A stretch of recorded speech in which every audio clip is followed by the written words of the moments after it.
자, 이번에는 소득공제가 가능한 개인들이 할 수 있어요. 법인은 소득공제가 되지 않습니다. 법인 투자는. 개인이나 개인 사업자가 투자했을 때 소득공제를 해주거나 또 그만큼 비용 처리가 가능한 효과를 볼 수 있는 이 소득공제 벤처 투자에 대해서 설명을 좀 드려볼 거예요. 자, K벤처가 지금 3호까지 나와 있습니다. 자, 제로투원이라고 하는 회사는 펀드 회사예요. 펀드를 만들고 운영하고 감독하고 중소기업 벤처사업부에 신고하는 회사거든요. 자, 이 회사는 지금까지 투자한 회사가 이제 이렇게 많고요. 생존율이 100%, 손실이 없었다는 거예요. 620억 정도 유치했고요. 그 다음에 재투자, 뭐 한 개 기업을 해서 또 잘 돼서 다음 투자를 계속 받아내게 한 40% 이상이 재투자가 이루어지고 있는 우량한 엑셀레이터 회사라고 보시면 되고요.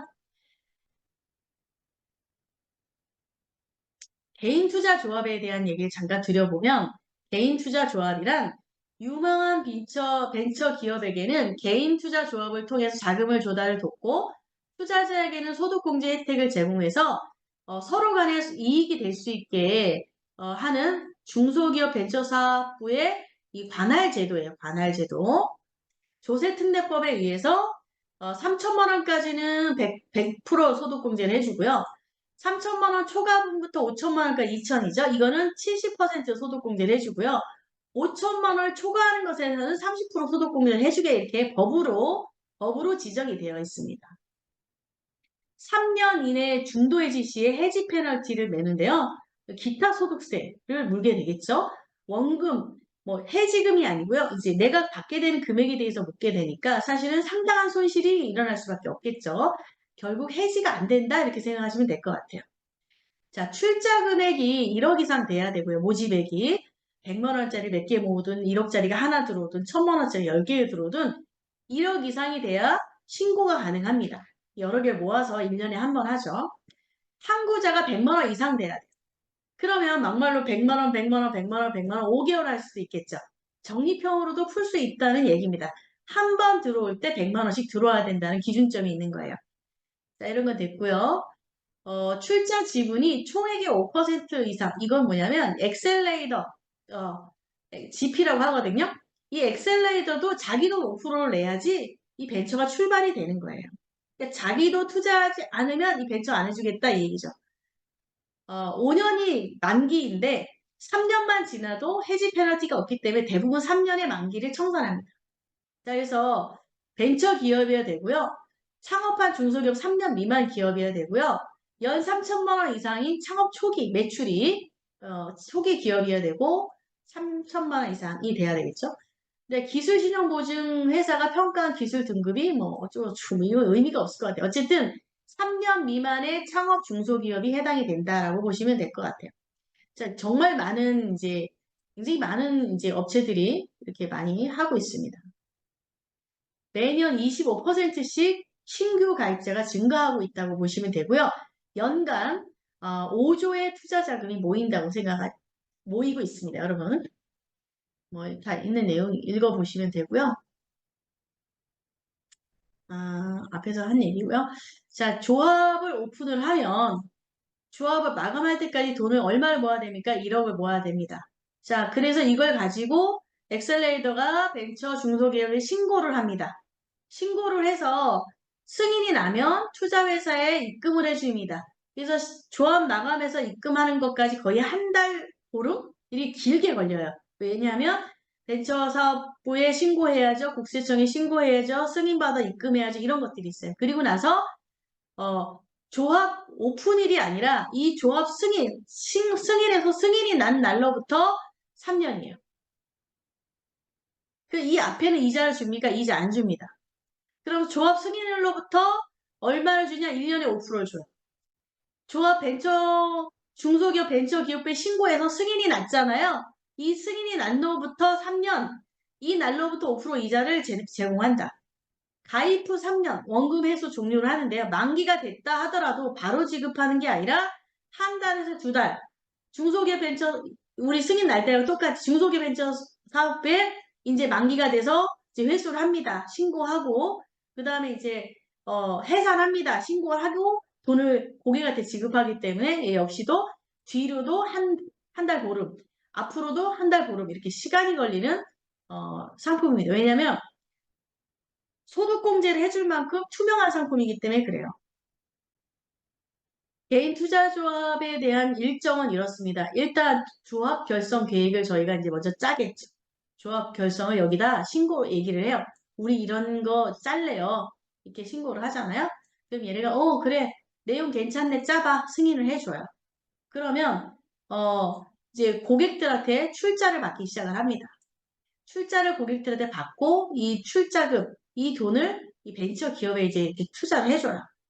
그 다음에 이제 이 투자를 한 출자 증명서를 고객에게 이렇게 지불을 하겠죠. 근데 출자 확인서를 또 이제 우리가 이 국세청에 신고를 합니다. 자, 이 투자자가 신고하는 것보다는 이제 우리가 신고를 해드리고 고객이 이 소득공제 그 연말정산 하실 때 투자 확인서를 국세청에 이렇게 제출한다 이렇게 이해하시면 될 것 같고요. 연말정산 또는 종합소득세 신고 시 제출을 하시는 거예요. 자, 그리고 나서 소득공제를 받습니다. 자, 그 다음에 만기 시 채권이나 기타 등등을 벤처기업에서 받아가지고 고객한테 지불하는 방식이에요. 이 순서대로 한번 여러분들이 팔로우를 이해하시면 훨씬 좀 쉬울 것 같아요.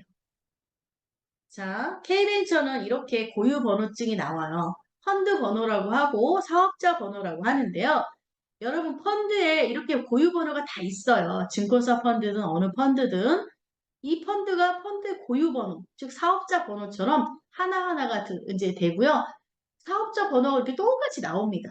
예, 그래서 이 이제 서류가 있어요. 출자 신청서도 써야 되고 뭐 다 쓰셔야 돼요. 한 권으로 나가니까 가장 중요한 건 인감증명서를 띄는 건데요. 인감증명서 띄기가 어려우시면 이 본인사실 서명 확인서라는 게 있어요. 그걸 이제 작성을 하시면 얘가 이제 띄어집니다. 그래서 이름을 항상 정자로 쓰셔야 돼요. 사인하시면 안 돼요. 정자로 쓰셔야 되고요. 욜로 보내시면 돼요.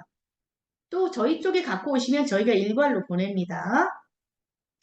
자, 이렇게 이제 출자, 투자 확인서 이런 게 이렇게 나갑니다. 나중에 이 소득공제 받으실 때 요 증명서가 나가요. 이거를 제출하셔야 되고요. 이렇게 통장이 또 있습니다.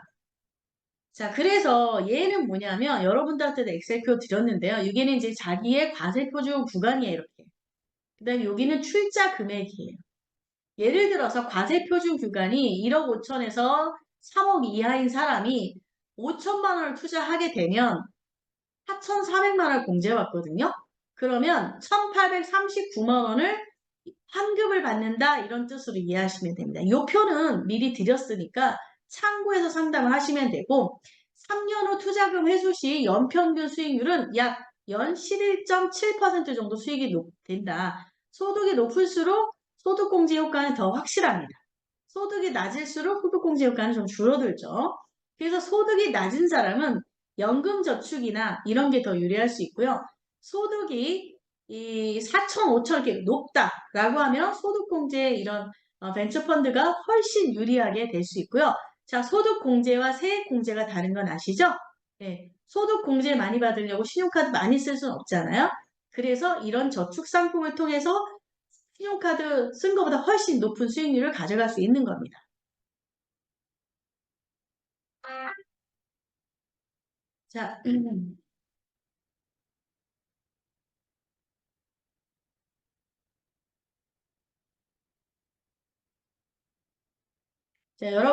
자, 여러분이 소득공제 벤처펀드 추천하실 때 주의하셔야 될 게 있는데요.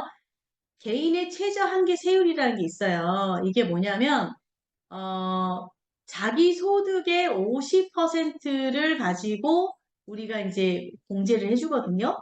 근데 소득이 낮은 사람은 우리가 투자한 금액이 훨씬 많을 수 있잖아요. 연봉이 3천인데 3천을 투자했어. 그러면 내 연봉을 다 까주냐? 그게 아니라 각 소득마다 3천만 원 아니면 1,500만 원만 까줘요. 50%까지밖에 안 까줘요. 이게 최저 한계 세율이라고 하는 이런 부분이 있어서 그래요. 그래서 이런 부분들을 자세히 읽어보면 또 머리 아프니까 내가 3천만 원짜리가 3천만 원짜리 가입했다고 100% 까주는 게 아니라 50%만 까준다. 이렇게 이해하시면 훨씬 편할 것 같습니다. 여러분 정리를 좀 해볼 건데요. 자, 고객이 우리가 재무 상담을 왜 합니까? 돈을 모으기 위해서 하는 거잖아요. 돈을 모아가는 초기 단계의 사회 초년생에게는요. 변액 권유하지 마세요. 펀드도 권유하지 마세요. 안 맞아요. 수익이 나도 이거죠. 내가 겨우 요만큼 수익 더 내려고 아둥바둥 거리면서 이제 어려운 일이 벌어지거든요. 그러니까 돈을 모으는 단계에서는 좀 확실한 상품들을 해주는 게 좋고요.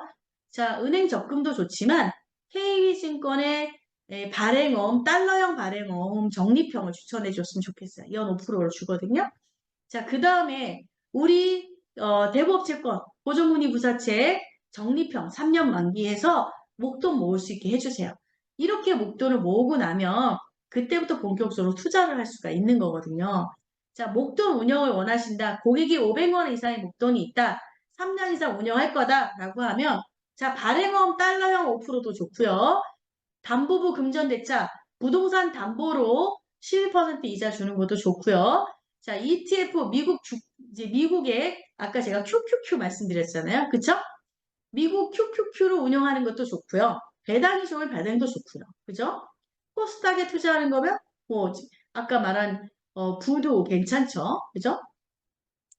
자, 목돈을 5년 이상 운영하는 경우에는 미국 리츠 GNL 좋습니다.